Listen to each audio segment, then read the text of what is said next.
the DNA discovery that confused scientists. What happens when DNA looks at the history books and says, "Nah, that's not how it went. Let's keep this simple.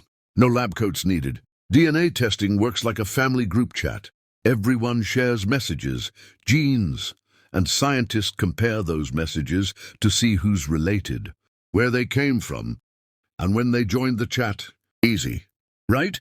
So scientists tested Native American DNA, expecting one clean story. People crossed from Asia over the Bering Land Bridge, settled the Americas. End of story, roll credits. But the DNA said, hold on, I found some unread messages. Instead of matching only Asian genetic markers, researchers started seeing unexpected signals, markers that didn't quite fit the script. Not Asian, not recent, and definitely not something you can just erase with a footnote. Some genetic traces pointed in directions nobody was ready to talk about. Different migration patterns, different timelines, different connections. And suddenly, the neat history chart looked like a plate of jollof rice after a party. Mixed and complicated. Now here's the fun part. Science doesn't get confused because it's weak. It gets confused because the truth is messy. And when DNA refuses to behave, scientists have only two options. One, ignore it, awkward. Two, rewrite what they thought they knew, very awkward. But wait, before we go deeper, if your brain just went, wait. What? If you like history that fights back, and if you enjoy watching textbooks sweat, hit that subscribe button like it owes you money. Like this video so the algorithm knows you're awake. Comment what you think the DNA is trying to say, and share this with that friend who thinks history is settled. Because trust me, DNA hasn't finished talking yet. All right, let's talk about the awkward fight between textbooks and DNA. Because this is where history starts sweating a little. The textbook story versus the genetic reality. Here's the version most of us were taught in school. You know it. It's neat. It's clean. It fits on one page. Long ago, people crossed the Bering Land Bridge from Asia. They became the first Native Americans. One migration, one direction, one story. Close the book. Test on Friday. Textbooks love this story. Why? Because it behaves. It doesn't argue. It doesn't ask follow-up questions. Then DNA showed up. DNA didn't read the textbook before answering. When scientists started testing ancient and modern Native American DNA, they expected one genetic signature, one family line, one clear path. Instead, DNA handed them a group project with too many contributors, multiple lineages, unexpected genetic markers, signals that don't line up perfectly with a single Asian migration. And suddenly, the simple arrow on the map started wobbling. Now here's where the tension kicks in. Academia likes caution. DNA likes honesty. When genetic data doesn't match what's printed, scholars don't just throw the book away. They debate. They argue. They double-check.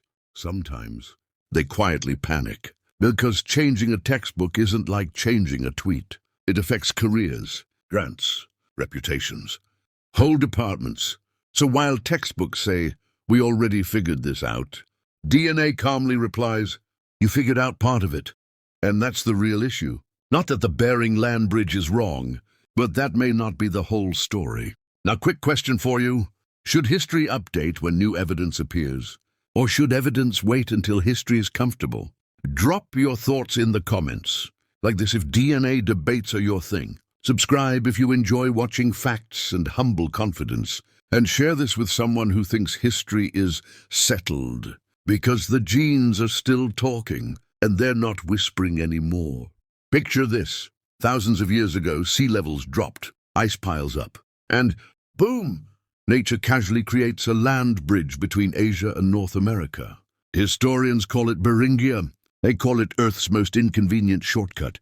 According to the textbook version, this is the migration. One bridge, one direction, one story. Humans cross from Siberia into the Americas, hunting animals, chasing survival, and apparently never looking back like, should we explore anywhere else? And for a long time, everyone said, yep, that's it. Case closed. But here's where it gets interesting. If this was the only migration, DNA across Native American populations should look pretty similar. Same roots, same markers, same story. But DNA said, actually, no.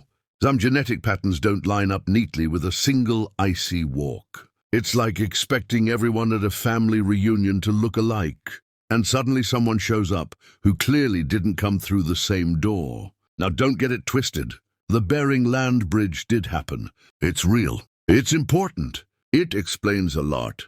But does it explain everything? Because humans are curious creatures. We explore, we drift, we paddle, we get lost, we follow coastlines. And sometimes we don't stick to one route just because the textbook says so. So here's the question for you. If humans crossed one bridge, why does the DNA look like more than one journey? Drop your thoughts in the comments. And before you slide off this icy bridge, like the video, subscribe for more hidden history. Share this with someone who still thinks history is one straight line. Quick question before we start. Who decided ancient humans were scared of water? Because someone clearly told history, if it's wet, they wouldn't cross it. Here's the plot twist. Humans were sea travelers way earlier than most textbooks admit. Long before GPS compasses, or are we there yet? Archaeology shows people were building boats, rafts, and canoes tens of thousands of years ago. They crossed rivers, hugged coastlines, and followed the sea like it was Google Maps, just wetter. And here's where it gets interesting. Oceans aren't random chaos. They move. Currents flow in predictable loops, like natural highways made of water. If you knew how to read the stars, winds, and waves, the ocean didn't block travel. It guided it. But traditional history said, nah, people only walked. Boats came later. Now scientists are quietly questioning that idea. Why? Because land-only migration models leave too many unanswered questions. DNA doesn't line up. Artifacts appear where walking doesn't explain them. And timelines start wobbling again. So here's the uncomfortable thought nobody likes to say out loud. What if people reached new lands by sea first, and only later used land bridges? Yeah, let that sink in. What if boats came before bridges? What if oceans connected the ancient world instead of separating it? And what if history has been underestimating human intelligence this whole time? Now I need your help. Do you think ancient humans were better sailors than we give them credit for? Or does the idea of early ocean travel still feel too advanced? Drop your answer in the comments. Like this, if ancient humans just got a skill upgrade. Subscribe if you enjoy history that refuses to stay dry. And share this with someone who thinks the ocean was a dead end. Because history didn't just walk, sometimes it sailed. Quick question. Have you ever noticed how history books almost never say, we might be wrong? That's not because scholars are evil villains stroking cats in dark rooms. It's because changing an established model is expensive, socially, professionally, and sometimes emotionally. Academia is built on foundations. Professors spend decades defending a theory. Journals are published. Careers are built. Then one day, new evidence knocks on the door like, hi, I exist. And suddenly, things get awkward. Because updating history isn't just correcting a typo. It can affect funding. It can shake reputations. It can turn yesterday's expert into today's interesting but controversial speaker. So what happens when a discovery doesn't fit the approved story? Easy. It gets labeled an outlier, a strange case, an exception, something to look into later. Translation. Please stop bringing this up. Now here's the funny part. Science loves outliers. That's usually how breakthroughs start. But institutions, not so much. And that's why you'll often hear phrases like insufficient evidence, not widely accepted, require further study, which sometimes means this makes us uncomfortable. Here's where you come in. Soft controversy.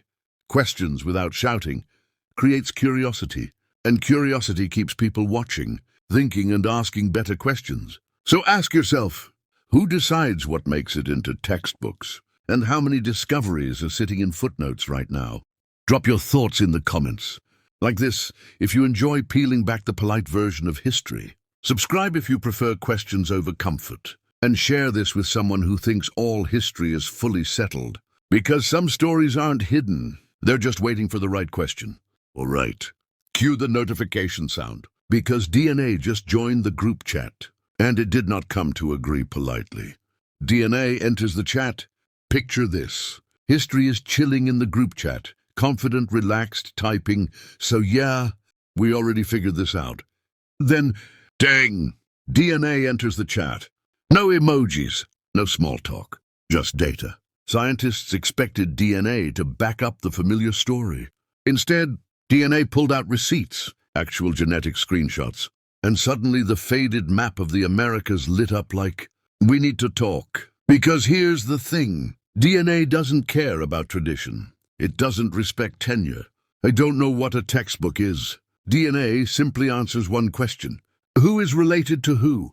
And sometimes the answer is uncomfortable. Instead of one clean genetic line, DNA showed multiple threads, different lineages, unexpected connections, and timelines that don't line up neatly with the approved story. History said, single migration. DNA replied, that's cute. And this is where it gets awkward for everyone involved. You can debate opinions. You can argue theories. But arguing with DNA is like arguing with your own baby photos. It's hard to deny when the evidence is staring back at you. So what happens next? Scientists double-check. They retest. They whisper in conferences. And some discoveries get labeled needs more study, while everyone avoids eye contact. Now your turn. If DNA disagrees with history, who should we listen to? Should textbooks update? Or should DNA be told to calm down? Drop your thoughts in the comments. Like this, if you enjoy watching facts, enter the chat. Subscribe if you want front row seats to history being rewritten. And share this with that friend who thinks science always confirms the old story. Because DNA didn't come to argue. It came to correct the record. All right, deep breath. Because this is the part where history looks at DNA and says, okay, now you're just showing off. The question history still can't answer. Let's end this like every good mystery should, with a question that refuses to sit down. For centuries, history has tried to tell one clean story. One path, one map, one explanation that fits nicely between page numbers. Then DNA showed up and started doing what it does best, revealing receipts nobody asked for. Every time scientists test more samples, sequence older remains, or compare deeper genetic markers, DNA opens another door. Sometimes it's a small hallway. Sometimes it's a whole new route nobody puts on the map. So here's the cliffhanger nobody can avoid. If DNA keeps revealing new paths, how many stories are still missing? Not hidden, not erased. Just not discovered yet.